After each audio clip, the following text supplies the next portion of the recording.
Traditional marketing versus digital marketing. இப்போல்லாம் நிறைய local business owners traditional மார்க்கெட்டிங்கில் நிறைய இன்வெஸ்ட் பண்ணுறாங்க, பட் டிஜிட்டல் மார்க்கெட்டிங்கில் இன்வெஸ்ட் பண்ண மாட்டேங்கிறாங்க. காரணம் என்னன்னு பார்த்தீங்கன்னா, ட்ரெடிஷ்னல் மார்க்கெட்டிங் பண்ணும்போது பேனர் பிரிண்ட் போடும்போது பேனர் அவங்களால ஃபிசிக்கலாக பார்க்க முடியுது.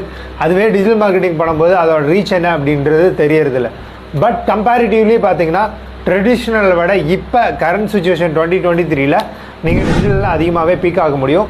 காரணம் என்ன அப்படின்னா, இப்போ இருக்கிற ஆடியன்ஸ் எல்லாமே மொபைல் ஃபோன்ஸ் அண்ட் லேப்டாப்ஸில் தான் அதிகமாக யூஸ் பண்ணுறாங்க. ஒன்று மட்டும் நல்லா யோசிச்சு பாருங்கள், ட்ரெடிஷ்னல் மார்க்கெட்டிங் அப்படின்றது எப்படி உருவாச்சு?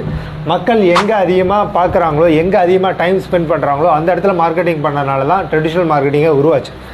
மெஜாரிட்டி ஆஃப் மெம்பர்ஸ் எங்கே ஃபோக்கஸ்டாக இருக்காங்க அப்படின்னா மொபைல் ஃபோன்ஸ் அண்ட் லேப்டாப்ஸில். ஆல்ரெடி ட்ரெடிஷ்னல் மார்க்கெட்டிங் பண்ணிட்டு இருக்கிறவங்களுக்கு டிஜிட்டல் மார்க்கெட்டிங் பண்ணுறதுக்கு ஒரு சின்ன மைண்ட் செட் பிளாக் தான் இருக்கும். அந்த பிளாக்கை கிளியர் பண்ணணும் அப்படின்னா ஒரு லாங் டேர்முக்கு நீங்கள் டிஜிட்டல் மார்க்கெட்டிங் பண்ணி பார்த்தீங்கன்னா அதிலிருந்து வர ரிசல்ட்ஸ் வந்து உங்களுக்கு ரொம்பவே அதிகமாக இருக்கும். அந்த ரிசல்ட்ஸை நீங்கள் கண்ணில் பார்க்கும்போது மட்டும்தான் அந்த மைண்ட் செட்டை ரிமூவ் பண்ண முடியும்.